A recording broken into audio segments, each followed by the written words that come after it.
we had an influx of 10,000 new policies over the course of 2 weeks. That's normally what we would get over a number of months. The volume was just incredible. And then we sort of went from there. Insurance companies then started to panic. And that's where we saw people pulling products from the market, making changes to the cover, having your insurer saying, we're going to remove your products from the market. And all I can think about is, but all of our clients, all of our property managers that we deal with, and my workforce are all going to be impacted by this. You're listening to Elevate, the official podcast of Elite Agent for real estate industry sales professionals, property managers and leaders. With thanks to our partner Connect Now, Elevate brings you the best tools, thinking and strategies to elevate your results. To get access to all of Elite Agent's premium resources, including a detailed episode guide for this podcast, visit joineliteagent.com. And for more information about how Connect Now can make moving easier on your clients, visit connectnow.com.au. Here is your host, Samantha McLean. Hey everyone, it's Sam from Elite Agent here. From fires to floods and global pandemics, the last couple of years have served up an array of natural disasters that property owners have had to contend with. And as property managers across the country will tell you, investors have been among those heavily impacted.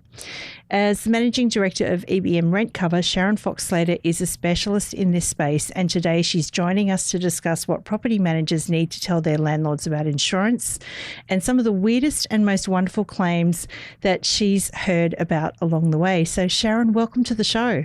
Hi, Sam. Thanks very much for having me. Well, it's awesome to have you. And for those of you who are listening who thought that the name rings a bell, I should start out by saying that Sharon has been an Elite Agent regular for quite a number of years now, probably at least, well, since the beginning, almost 6 or 7. Yep. Yeah.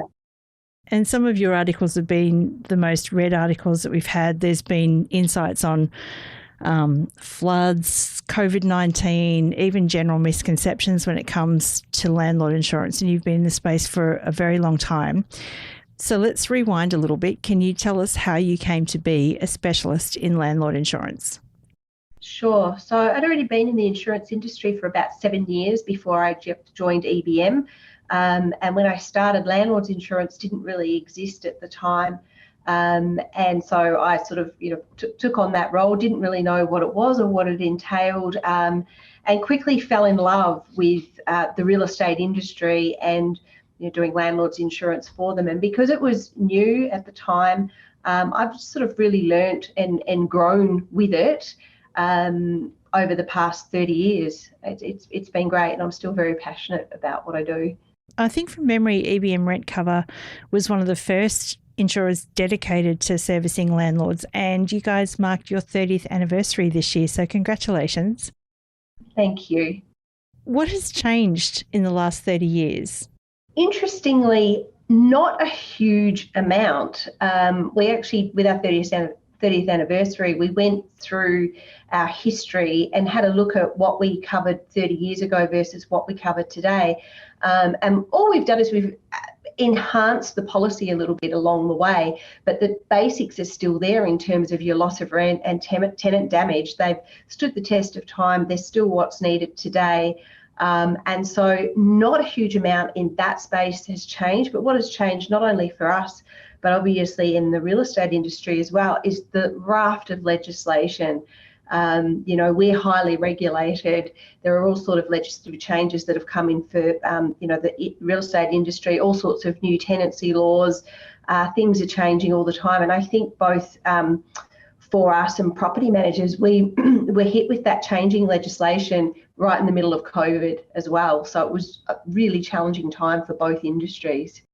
So in the beginning of 2020, what was it like for you sitting behind, one of Australia's largest landlord insurers? How did you feel when they announced a global pandemic?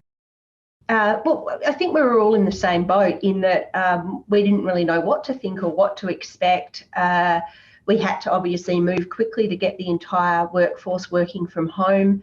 Part of what we have is a call centre. So running a call centre from people's houses is something that we sort of played around with, but we actually had to enact it and make it happen. And therefore, technology was obviously really important. So we got through that relatively unscathed. Everybody sort of did settle, and we got quite a good rhythm. That was for the first few weeks. And then what happened, which I did not expect, was we had people panic buying landlord's insurance. So, and, we've seen it obviously with the toilet paper. We actually had that happening, and our phones were just absolutely out of control, and people wanted to talk to people.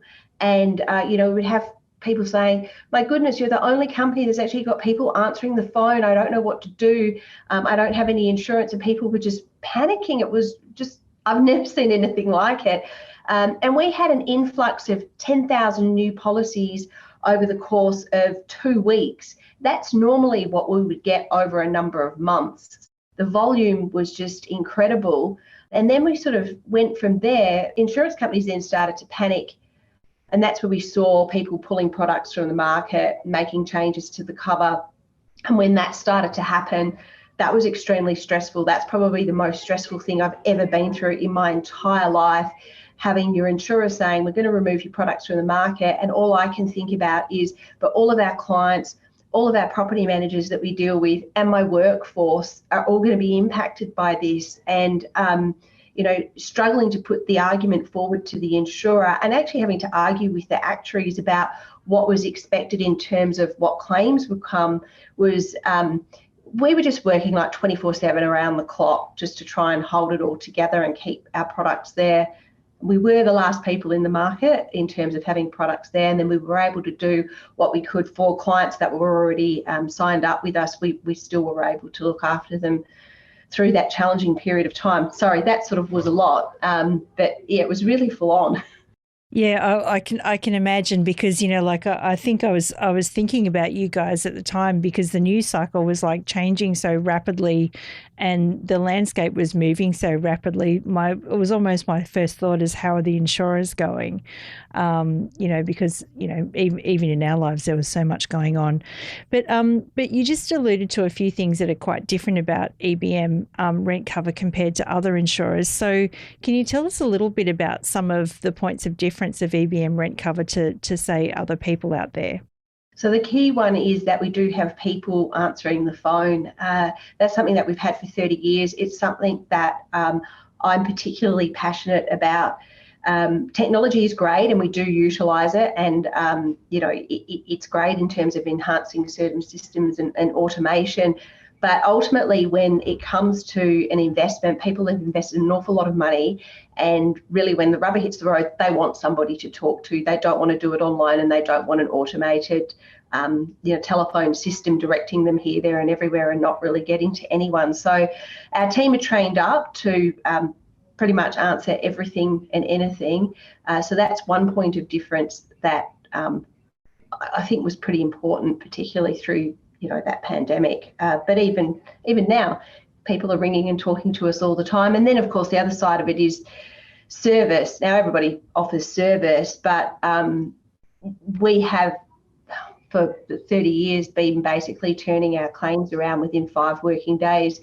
And we still are doing that as much as possible. And I say as much as possible because we've obviously got this influx now with all of the natural disasters, the floods, supply chain issues, and I won't go into all of that, but we do have delays with lots of things. But nevertheless, my people are still there and talking to people and telling them about what is going on.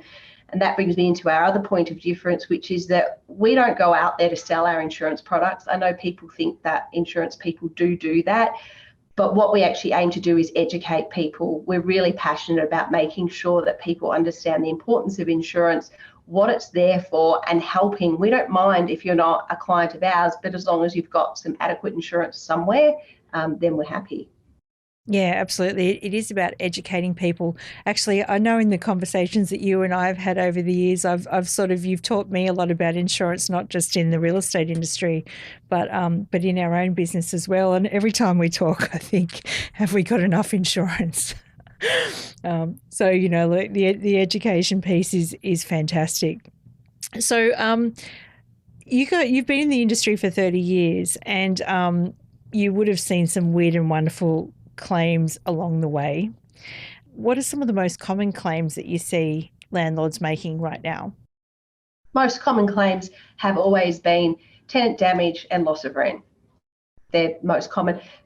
We've had a lot more in terms of natural disasters, but that's not obviously specific to landlords, but landlords definitely loss of rent and tenant damage.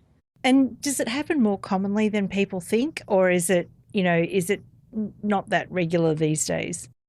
I think it's more common than people realise, because it's not intentional. I think that's probably the key.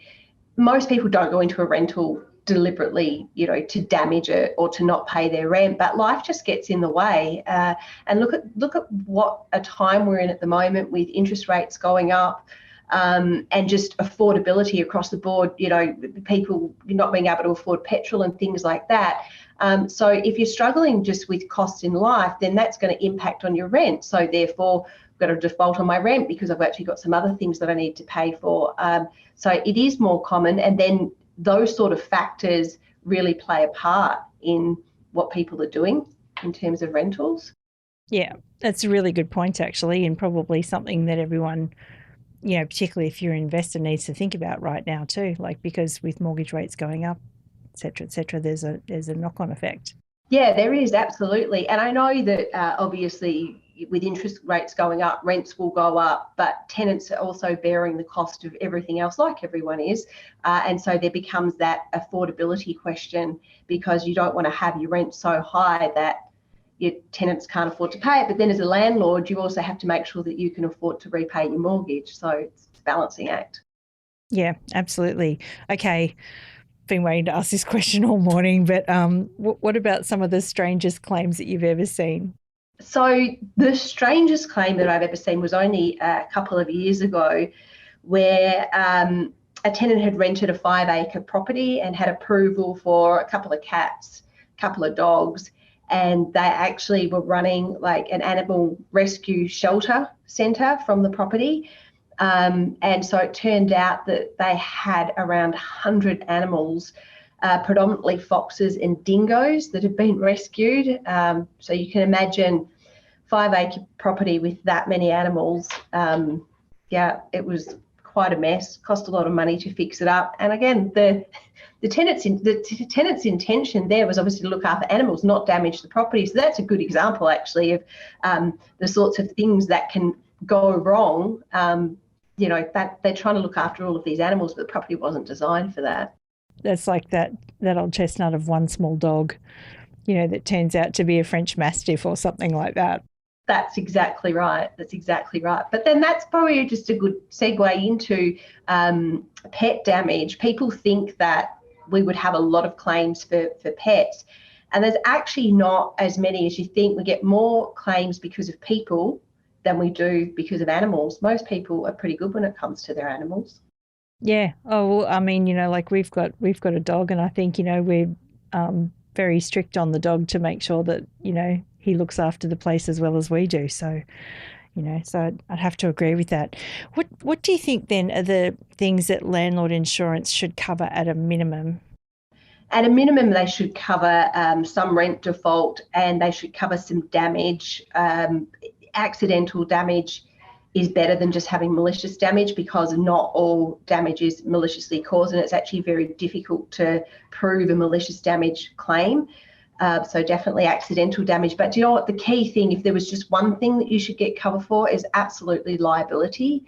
It's one thing that's often overlooked, and it's the most expensive sort of claim. It's the most expensive thing that can go wrong is liability, and you should have $20 or $30 million worth. Yeah, so you mean for personal injury or something like that? Yeah. So for property or injury. So if a tenant has an accident and they deem that the landlord was at fault, or if one of their invitees had an accident, or if something's happened and the tenant's property, is damaged because of something that they think that the landlord was responsible for. Yeah. So I can't remember a year on record where we've had as much rain, and I've been around the block a few times. So, this year has been a year full of rain, natural disasters. I mean, there was the black summer of 2019, 2020, a pandemic in between, and then this year we've had all the floods, and still, you know, like they're continuing to be flooded in northern New South Wales and places like that. What are some of the key landlord insurance takeaways from these events? First thing is that you need to make sure that landlord insurance is taken out at the time that the lease is put in place. You cannot take insurance out as the disaster is about to hit. We see this a lot, and it's quite heartbreaking to know that people are trying to get insurance because they know the property's about to be burnt or about to be flooded and they didn't have anything in place. You can't take insurance out as it's occurring. There are embargoes in place. You're not allowed to do that. So it pays to actually get insurance at the right time. It's probably my number one thing. And then number two is obviously get prepared, get the tenants prepared. If you know that, for example, the property is about to be flooded, you know, evacuate early, get your precious belongings out early. Don't wait until the last minute. Don't think that it will all be okay. It's just better to be safe and not be in the vicinity. Yeah, that is good advice. What were some of the biggest things that surprised you from an insurance perspective during, during the hardest months of the pandemic? The thing that surprised me the most was, well, number one, the number of people that didn't have insurance, which obviously was evidenced by this panic buying that we saw. But the other thing that really surprised me was how panicked the insurers were by COVID. Now, bearing in mind, they weren't obviously just doing residential insurance. They were doing all sorts of insurance that was impacted, and business interruption was a big one. But the level of, I suppose, fear around what would happen, that they would have portfolios that were unsustainable because of the amount of money that had to be paid out. So in our world, I know for us, the prediction was that we'd have something like, I think it was around $80 million worth of claims. And we'd done sort of some of our own modelling, and we said, no, we would probably be around the $2-3 million mark. Our estimations were right, theirs were wrong. But it just really highlighted the level of panic because of the unknown. That was probably the biggest surprise for us. Yeah, I mean, as humans, we try to sort of sort out the unknown in our heads, and the obvious way that we do it is to panic. So I think, yeah, it's been a big learning and a big takeaway for me as well, to sort of, try and hold the calm even when, you're uncertain of what's ahead. What do you wish landlords knew when it comes to adequate insurance? And maybe I should preface that as well with what do you wish property managers knew when it comes to adequate insurance? I wish that they knew that if you have a unit or an apartment, that the strata building insurance doesn't extend to all of those responsibilities that are within the four walls of that unit and an apartment. So you need adequate insurance for that. And then on the flip side of it, I wish that they knew that just a landlord's policy isn't sufficient to extend to the building and all of those insured events like flood, like fire, like rain. You need additional cover for that. Yeah. So let's talk about the floods, because there are insurance claims still going on in many areas. What's some advice you could give property managers in preparing tenants and assisting landlords prior to, let's just say they live in a place like Lismore? What sort of preparation should these people be taking on before something like this happens? So, well, obviously make sure that you've got insurance in place well before. And then, the advice comes out is to take action early. There's all sort of preventative things that you can try and do if the flood water is obviously not going to be too high, in terms of trying to sort of prevent the water from coming in. Again, get your belongings off the ground, get them up as high as you possibly can. It's very difficult, though. There's actually just not a lot that you can do once it hits. But again, if you've taken the belongings that you care about out of the property, if you can relocate early. Yeah, don't hang on thinking it'll get better or something like that. It's much better to be safe. Absolutely. When it comes to insurance claims for a natural disaster, how can property managers best assist landlords when it comes time to make a claim? So the best thing is obviously act early. These ones have been particularly challenging because we've obviously had floods upon floods. We've got issues with supply chain, products being available, builders and labourers being available. And so people that didn't act early are now just sort of sitting there. There's a shortage of assessors in the market. It's taking a really long time to get reports through. But even if you can get a report through, you can't get a builder.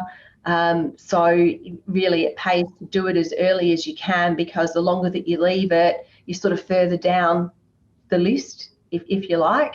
So definitely do it early. But right at the moment, something that we've never ever seen before, you literally just can't get people and you can't get supply. So there are properties that are just sitting there, not just landlords, but owner-occupied properties as well, that can't be fixed.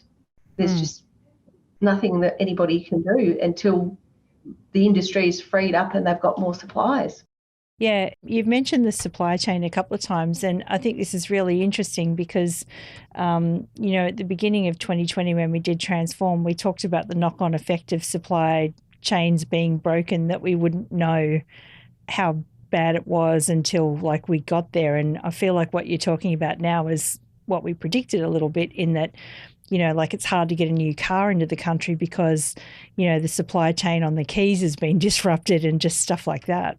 Yeah, no, that's exactly right. And now, who would have thought that you couldn't get a builder to come to your house because they don't have the materials to do what they need to do? Never thought that we would have that problem, but we do. And it's bad enough if it's just renovating a property, let alone dealing with something that's severely damaged. Yeah. What should landlords expect from their insurer in the wake of a natural disaster, given some of the issues that we've just talked about?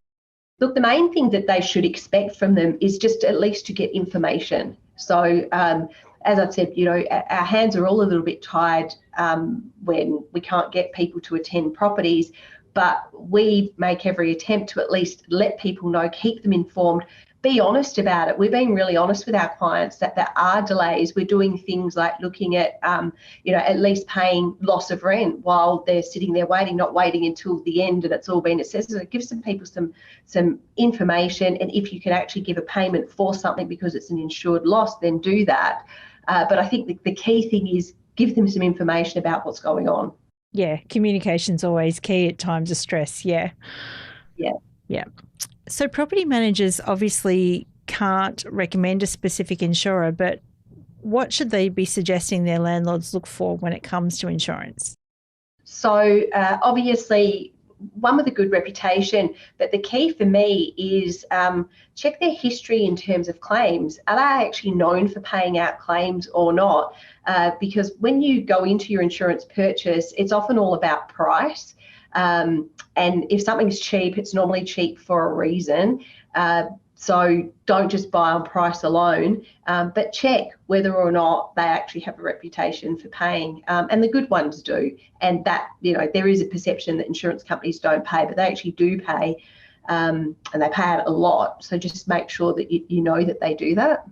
Yeah, I think, that might be one of the misconceptions that people often sort of, think about when they think about insurers.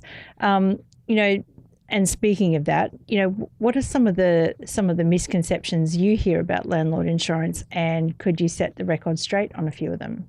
One of the key things for me is that we see a lot of people that make claims for maintenance. And in a rental property, there's obviously always maintenance and just things that happen through the normal course of living in a property. We see people claiming for that a lot. And we also see people claiming for technically what's renovations to property. So those claims obviously get declined because there's no cover. And then that becomes the insurer's not paying for anything. And so the misconception is that insurers just look for ways to not pay, which is not true, because as I said, we pay out, thousands and thousands of dollars and claims all the time, but we don't pay things that are not covered. So they're not just there to pay for every expense that a landlord has. They're there to pay for the things that were unforeseen. Yeah. This is where the education piece is really key, like to almost, sit people down and make sure that they understand what's included and what's not included and all that sort of stuff. Finally, I guess, there's probably some landlords out there who might be self-managing that are listening to this. And there might be quite a few PMs out there who have landlords that say to them, I don't need insurance. What should they say to that? Well, if your tenant had an accident and you were deemed responsible for that and it went into millions of dollars, could you afford to pay for that? Because for a reasonable cost, you'll be protected if something goes wrong. Yeah, which is like that's worth it right there.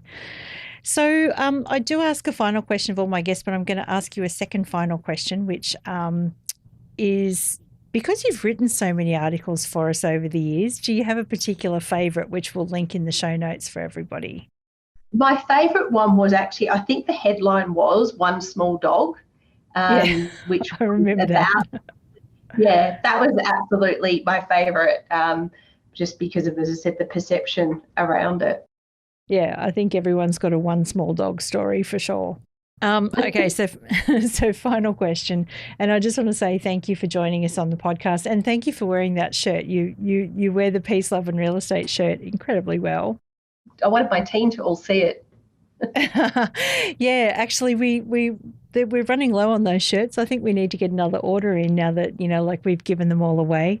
I want to thank you for joining us on the podcast today and sharing a bit of your journey with EBM RentCover and 30 years of landlord insurance experience. And I have to say that, if anyone has any questions about landlord insurance and you want to send us a question and you want Sharon to write an article on it, please hit us up by emailing editor@eliteagent.com.au. I've never met anyone who's such a font of knowledge.